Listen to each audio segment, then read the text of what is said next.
Hello बच्चों। तो अब हमारा जो टॉपिक है वे ऑप्टिक्स के प्रीवियस क्वेश्चंस को हम कर रहे हैं। और यहाँ का जो हमारा टॉपिक है इस वीडियो में वो है resolving power of optical instrument. चलिए स्टार्ट करते हैं। इससे पहले के जो टॉपिक्स हैं वो आपको प्रीवियस वाली वीडियोज में मिल जाएंगे और आप सब्सिक्वेंट वीडियोज में और भी सारे टॉपिक्स को पढ़ सकते हैं। ओके, सो क्योंकि हम नीट की पेवाइक्यूज कराएंगे तो आप इस चैनल को सब्सक्राइब कर सकते हैं और भी जो भी स्टूडेंट्स अदर एग्जाम्स की भी तैयारी कर रहे हैं उनके लिए भी बहुत हेल्पफुल है, बिकॉज हम यहाँ पर डिटेल सोल्यूशन करते हैं और बहुत ही प्रॉपर तरीके से हर एक कॉन्सेप्ट को ही पकड़ते चलते हैं, क्योंकि टॉपिक वाइज है तो सभी के लिए हेल्पफुल होगा ये। ठीक है, तो प्लीज चैनल को सब्सक्राइब कर लीजिए और जो भी डाउट होंगे बीच में आप कमेंट सेक्शन में कमेंट करिए, जरूर सुने जाएगी आपके सारे डाउट्स। ठीक है, भले ही ये डिजिटल मीडियम है, हम आप एक साथ नहीं, मतलब फेस टू फेस नहीं पढ़ रहे, लेकिन फिर भी हम आपके सारे डाउट्स क्लियर करेंगे। ठीक है, चलिए आगे बढ़ते हैं। तो यहाँ पर बस हमारी इतनी फीस है कि आपको इसको सब्सक्राइब करना है और अपने दोस्तों के साथ शेयर करना है। क्वेश्चन ये है कि assume that the light of wavelength 600 nanometre is coming from a star, the limit of resolution of telescope whose objective lens of diameter 2 metre is. ठीक है, तो यहाँ पर हमें क्या करना है, हमें यहाँ पर लिमिट ऑफ रिजोल्यूशन बताना है। ठीक है, देखिए बच्चों क्वेश्चन नंबर 32 यहाँ पर अगर हम करेंगे तो लिमिट ऑफ रिजोल्यूशन निकालना है हमको। देखिए लिमिट ऑफ रिजोल्यूशन की अगर मैं बात करूं और किसके बारे में यहाँ पर हम बात कर रहे हैं, टेलीस्कोप के बारे में बात कर रहे हैं, तो टेलीस्कोप के लिए लिमिट ऑफ रिजोल्यूशन का फॉर्मूला क्या होता है? So theta R is equal to 1.22 lambda by D, ये हमारा होता है। This is the limit of resolution for the telescope. ठीक है, चलिए इसको करते हैं। तो यहाँ पर वैल्यू क्या हो जाएगी, हमें निकालना है यहाँ पर थीटा आर, तो theta is equal to 1.22 lambda दे रखा है 600 नैनोमीटर, 10 की पावर -9 हो जाएगा, डिवाइड बाई लेमडा। लेमडा से इसको डिवाइड करेंगे तो हमारी वैल्यू क्या आ जाएगी यहाँ पर, तो वैल्यू जो आपको मिल जाएगी डी, डी की वैल्यू यहाँ पर कितनी है, डी की वैल्यू है यहाँ पर 2। ठीक है, तो सॉल्व कर लेंगे इसको, तो वैल्यू कितनी हो जाएगी, this value is equal to 2 से 3 टाइम जाएगा तो हो जाएगा 3.66 इंटू 10 की पावर -7 रेडियन। ठीक है, ये हमारी वैल्यू यहाँ पर आ जाएगी, this is the value of theta. ठीक है, आगे चलते हैं क्वेश्चन नंबर 33 पर। 33 कहता है the limit of the ratio of resolving power of an optical microscope for 2 this is this. ठीक है, तो हमें क्या बताना है यहाँ पर, ratio of resolving power of microscope के बारे में हमें यहाँ पर बात करनी है। देखिए क्वेश्चन नंबर 33 अगर हम यहाँ पर देखेंगे तो क्वेश्चन नंबर 33 विल बी, देखिए यहाँ पर हमें बात करनी है रिजॉल्विंग पावर। ठीक है, किसकी बात करनी है, रिजॉल्विंग पावर। किसकी रिजॉल्विंग पावर है यहाँ पर, माइक्रोस्कोप के बारे में। देखिए रिजॉल्विंग पावर माइक्रोस्कोप की यहाँ पर जो फॉर्मूला होता है, that formula is equal to D divide by 1.22 lambda. ठीक है, ये होती है हमारी रिजॉल्विंग पावर ऑफ माइक्रोस्कोप। ठीक है, तो अगर हम इसको करते हैं, ठीक, तो दैट इज इक्वल टू यहाँ पर क्या हो जाएगा, रिजॉल्विंग पावर किसके इनवर्सली प्रोपोर्शनल है, लेमडा के।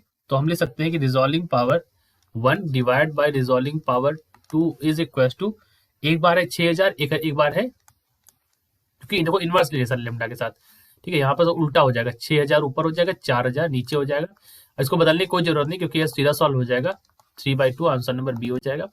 The angular resolution of 10 centimetre diameter telescope at a wavelength of 5000 is of order of. देखो यहाँ पर एंगुलर रिजोल्यूशन आपको दे रखा है। ठीक है, क्वेश्चन नंबर 34 अगर आप देखेंगे तो क्वेश्चन नंबर 34 हम यहाँ पर करते हैं, तो आपको एंगुलर रिजोल्यूशन दे रखा है। देखो एंगुलर रिजोल्यूशन और रिजॉल्विंग पावर क्या होता है, resolving power of telescope is, ठीक है, that is equal to D divide by 1.22 lambda. ठीक, तो यहाँ पर अगर हम इसको सॉल्व करेंगे दैट इज इक्वल टू क्या हो जाएगा, यहाँ पर रिजॉल्विंग पावर यानी कि यहाँ पर सॉरी एंगुलर रिजोल्यूशन यहाँ पर दे रखा है, एंगुलर रिजोल्यूशन। ठीक है, तो देखिए देख लीजिए कि एंगुलर रिजोल्यूशन या फिर इसको लिमिट ऑफ रिजोल्यूशन भी बोलते हैं। ठीक है, तो delta phi is equal to 1 upon resolving power, तो आप इसको लिख सकते हैं 1.22 lambda by D, 1.22 lambda by D के नाम से इसको भी बोलते हैं हम लोग, डी। तो यहाँ पर अगर आप इसको सॉल्व करेंगे तो delta phi is equal to क्या हो जाएगा, 1.22 लेमडा हो जाएगा 5 इंटू 10 की पावर -7 मीटर्स में, और यहाँ पर जो ये जो वैल्यू है दैट इज इन सेंटीमीटर, तो यहाँ पर 1.1 मीटर हो जाएगा। सॉल्व करने पर वैल्यू आ जाएगी 6.1 इंटू 10 की पावर -6। ठीक है, तो इसको हम लिख सकते हैं that they have written, order हमसे पूछा है तो ऑर्डर 10 की पावर -6 रेडियन वाला ऑर्डर हमारा हो जाएगा, तो यानी कि ऑप्शन नंबर डी यहाँ पर सही हो जाएगा। आगे बढ़ते हैं question number 35, the diameter of human eye lens is 2 mm। ठीक है, what will be the minimum distance between 2 points to be able to resolve them. तो यहाँ पर हम इसको सॉल्व करते हैं, which are situated at a distance of 50 metre from the eye, the wavelength of light is 5000 angstrom. ठीक है, तो वो यहाँ पर करेंगे। देखिए अपर्चर के लिए जो लिमिट ऑफ रिजोल्यूशन होती है,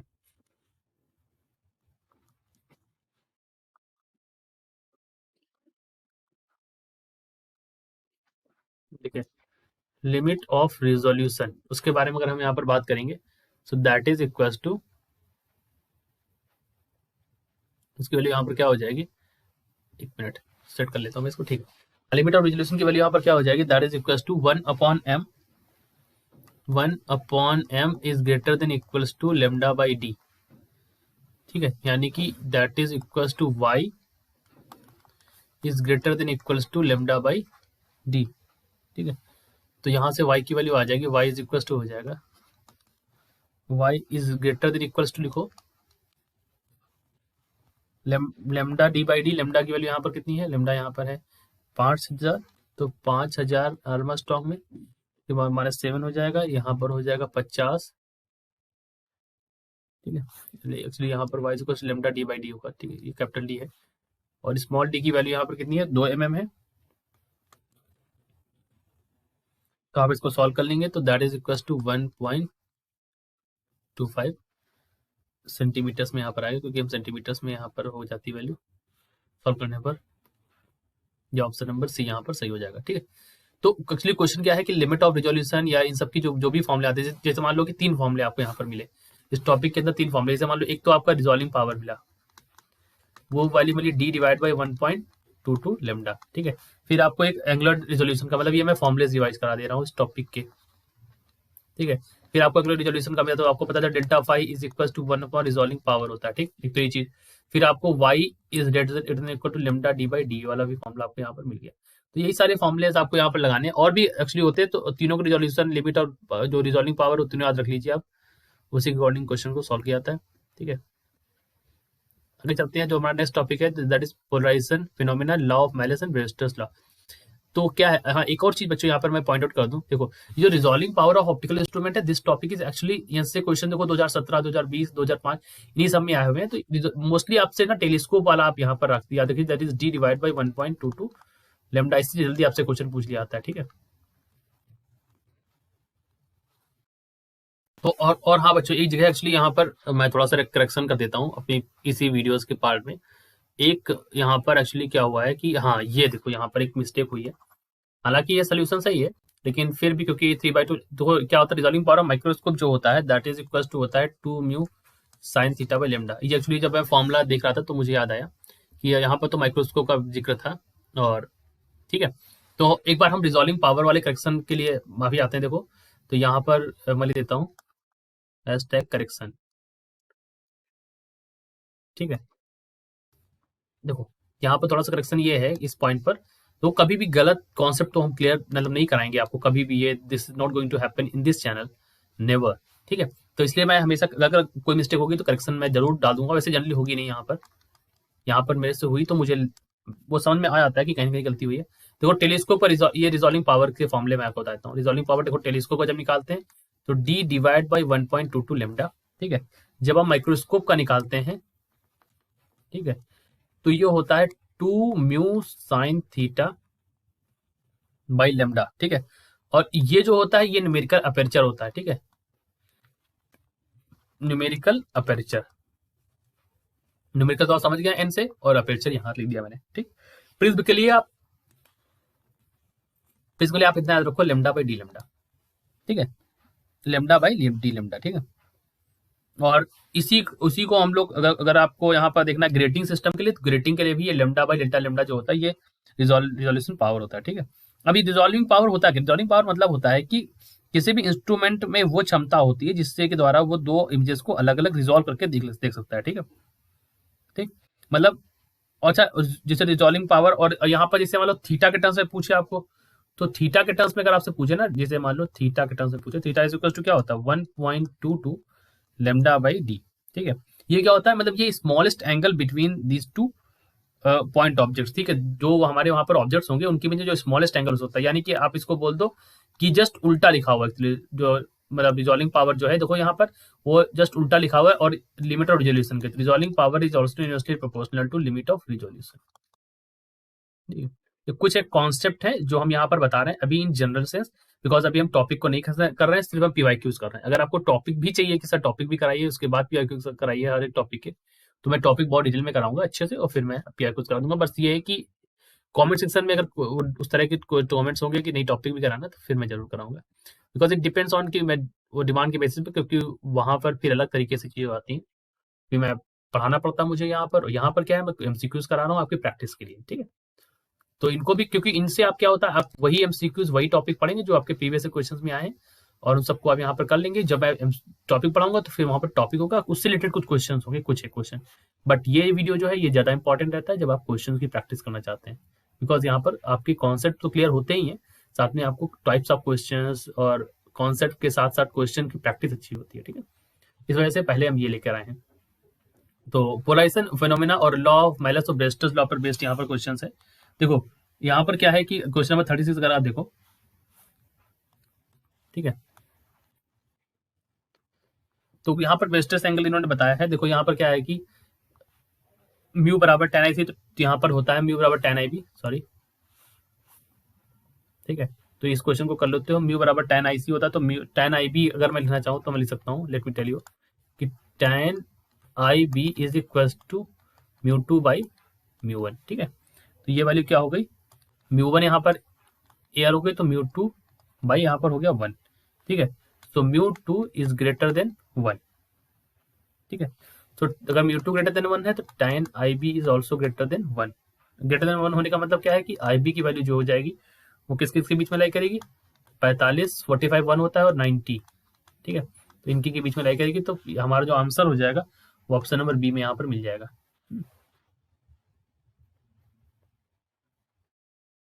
37 क्वेश्चन देखो, तो 37 ने कहा unpolarised light is incident from air on a plane surface, reflected mu दे रखा है, particular angle of incidence is found the reflected and reflected are perpendicular to each other, which of the following option correct for this situation. देखो यहाँ पर कौन सा correct है, तो यहाँ पर पहला वाला तो गलत हो गया, ये वाला सही है। Reflected light is polarised with its vector perpendicular to the plane of incidence. और ये बात कहाँ से पता चली, ये बात पता चली आपको ब्रेस्टर्स लॉ से। तो ब्रेस्टर्स लॉ से ये बात पता चलती है, ऑप्शन सही है, ठीक, पैरेलल तो नहीं होता है और ये तो यहाँ पर है, ठीक। क्वेश्चन नंबर 38 देख लो जल्दी। Two polaroids P1 P2 are placed with their axis perpendicular to each other, दोनों की एक्सिस परपेंडिकुलर है एक दूसरे के। Unpolarised light I not is incident on P1, third polaroid P3 is kept between P1 and P2, और ये angle कितना बना रहा है, 45 P1 के साथ बना रहा है। The intensity of transmitted light the reaches through P2। देखो यहाँ पर क्या है, यहाँ पर क्वेश्चन नंबर 38 अगर आप देखो तो यहाँ पर क्या है कि इन्होंने बताया है जो फॉर्मूला होता है इंटेंसिटी का, that is equal to I naught cos square five.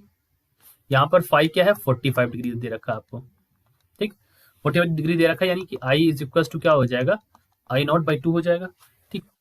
अब आप यहाँ पर अगर I2 देखो तो I2 की वैल्यू आप क्या हो जाएगी, सो I2 is equal to I1 और ये हो जाएगा कॉस स्क्वायर फाइव, ठीक है। सो I2 इज इक्वल टू क्या हो जाएगा, I नॉट बाई टू और कॉस स्क्वायर 45, यानी कि हो जाएगा I naught by four. In the similar manner I3 देखो, I3 क्या वैल्यू बना रहे, I3 is equal to I2 cos square 45, ठीक। तो ये वैल्यू क्या हो जाएगी, तो I3 की वैल्यू यहाँ पर हो जाएगी I नॉट बाई 8, ठीक। तो ऑप्शन नंबर बी यहाँ पर सही हो गया। 39, which of the following phenomena is not common to sound and waves। तो यहाँ पर कौन सा फिनोमेना है, तो वो पोलराइज, यहाँ पर इंटरफेरेंस कॉमन है, diffraction polarisation is not common to sound and wave, polarisation sound और वेव्स में कॉमन नहीं है, ठीक है। लाइट वेव्स पोलराइज हो सकती है, साउंड वेव पोलराइज नहीं हो सकती। रीजन क्या है, देखो इसका रीजन आप जान लीजिए कि देखो जो लाइट वेव्स होती है ना बच्चों, क्वेश्चन नंबर 39 में जान लो कि जो लाइट वेव्स होती हैं वो कैसी वेव्स होती हैं, light waves are transverse wave. Transverse मतलब वो इस तरह से चलती है, ठीक है, मतलब इस तरह से। और जो साउंड वाली वेव्स होती हैं वो आपने कैसे देखी है, लॉन्गिट्यूडनल देखी होगी, ठीक है, लॉन्गिट्यूडनल। कैसे लॉन्गिट्यूडनल, जैसे मतलब ये ऐसे चलती हैं, ऐसे चलती है, ठीक है, ऐसे ऐसे खड़ी खड़ी, तो लॉन्गिट्यूडनल वेव्स होती हैं। तो ये पोलराइजेशन को फॉलो नहीं करती साउंड वाली, लाइट वाली फॉलो करती। क्वेश्चन नंबर 40 देख लो जरा एक मिनट। क्वेश्चन नंबर 40 कहता है यहाँ पर economical refracting telescope will have large angular magnification, high angular resolution, ठीक है। क्वेश्चन नंबर 40 को यहाँ पर अगर हम करना चाहें तो आपको पता है कि जो एंगुलर मैग्निफिकेशन होता है that is equals to focal length of objective divide by focal length of eye, ठीक है, यानी कि माइनस एफओ बाई एफ होता है। और यहाँ पर अगर आप लिखना चाहो एंगुलर रिजॉल्विंग पावर के लिए बात करो, यहाँ पर एंगुलर रिजोल्यूशन के लिए दैट इज इक्वल टू होता है डी बाई लेमडा, ठीक है। यानी कि हमारा फोकल लेंथ की वैल्यू अगर ज्यादा होगी और डी की वैल्यू ज्यादा होगी, दोनों ही केस हमारे सही होंगे। ऑप्शन नंबर ए हमारा यहाँ पर सही हो जाएगा। तभी हमारा हाई देखो, यहाँ पर एफओ की वैल्यू ज्यादा होगी और यहाँ पर रिजॉल्विंग पावर की वैल्यू ज्यादा होगी जब डायमीटर ज्यादा बड़ा होगा, ठीक है। आगे चलते हैं। और question number 41, the various parameters of electromagnetic waves due to refraction. तो इन्होंने कहा है कि an electromagnetic radiation of frequency and wavelength lambda travelling with velocity new view V enters a glass slab reflective index का V the frequency wavelength will be respectively. तो इस case में आपको पता होना चाहिए कि क्या नहीं बदलता, फ्रीक्वेंसी कभी नहीं बदलती है आपकी, ठीक है। तो फ्रीक्वेंसी तो नहीं बदलेगी यहाँ पर, देखो सबसे यही यहाँ पर केस दे रखा है कि फ्रीक्वेंसी तो सेम रहेगी, फ्रीक्वेंसी यहीं पर सेम दे रखी है, यहीं पर फ्रीक्वेंसी हमेशा चेंज रहेगी, ठीक है। रिफ्लेक्टिव इंडेक्स जो हो जाएगा वो जो होता है वो वेलोसिटी का रेशियो होता है, तो ऑप्शन नंबर डी हमारा सही है। 42 देखो ने कहा है beam of monochromatic light is reflected from vacuum into medium, reflective index 1.5। Vacuum से यहाँ पर जा रहा है, वेवलेंथ और रिफ्लेक्टेड लाइट, देखो वेवलेंथ क्या है, लेमडा बराबर क्या होता है, लेमडा जो होता है is equals to lambda by mu, ठीक है। तो रिफ्लेक्टिव इंडेक्स यहाँ पर ऐसा हो जाएगा, तो यहाँ पर क्या हो जाएगा, तो वेवलेंथ जो होगी रिफ्लेक्टेड की वो हमारी क्या हो जाएगी, छोटी हो जाएगी, स्मॉलर हो जाएगी, because lambda dash is equals to lambda by mu, ठीक है। यानी कि जो पहले थी उसको अगर हम म्यू से डिवाइड करेंगे तो छोटी हो जाएगी, that is Y smaller. Green light of wavelength 5460 Armstrong is incident on an air glass interface. Is the refractive index of glass is 1.5. The refractive index of light in glass will be, ठीक है। Glass की 1.5 है, light की क्या होगी glass में, वो हमसे यहाँ पर पूछिए। तो रिफ्रेक्टिव इंडेक्स यानी कि lambda of glass, lambda G is equal to lambda by mu. तो लेमडा की वैल्यू यहाँ पर कितनी है 5460 डिवाइड म्यू की वैल्यू यहाँ पर कितनी है 1.5। क्वेश्चन नंबर 43 में यहाँ पर 1.5 से डिवाइड कर देंगे तो इसको ऊपर फेर देंगे, तो 15 45 4 ऑप्शन नंबर, सॉरी यहाँ पर क्या हो जाएगा 45 9 9 अच्छा का 90, हाँ 6 टाइम जाएगा, मतलब 90 15 को 60, ठीक है। ऑप्शन नंबर ए यहाँ पर सही हो जाएगा, ठीक है। यहाँ पर आपको अच्छा लास्ट क्वेश्चन है ये 44, इसको कर लो अच्छे से। A star which is emitting radiation at a wavelength of 5000 Armstrong is approaching Earth with the velocity of this change in wavelength associated that of the radiation as received on the Earth, ठीक है। देखो बच्चों यहाँ पर क्या है, question number 44 हम आपको बताना चाहते हैं, this is the last question, ठीक है। बाकी सारे क्वेश्चंस मैं करा चुका हूँ इसके, ये लास्ट क्वेश्चन है यहाँ पर। तो वेवलेंथ को लेमडा कितना होता है, लेमडा यहाँ पर है 5000 आर्मस्ट्रॉन्ग, ठीक है। वेलोसिटी आपको पता है 1.5 10 की पावर 4 मीटर पर सेकेंड, ठीक है। वेवलेंथ ऑफ अप्रोचिंग स्टार हमको निकालना है, तो lambda dash is equal to lambda C minus V S divide by C, या फिर आप यहां पर ऐसा बोल सकते हैं कि lambda dash you can also write this as lambda dash by lambda 1 minus V S by C, ठीक है। या फिर आप इसको ऐसे भी बोल सकते हैं, मैं फाइनली इसको लिख देता हूं, that is equal to V S by C is equal to 1 minus lambda dash by lambda, यानी कि डेल्टा लेमडा बाई लेमडा ये वैल्यू हो जाती है। So delta lambda is equals to lambda into V by C, ठीक।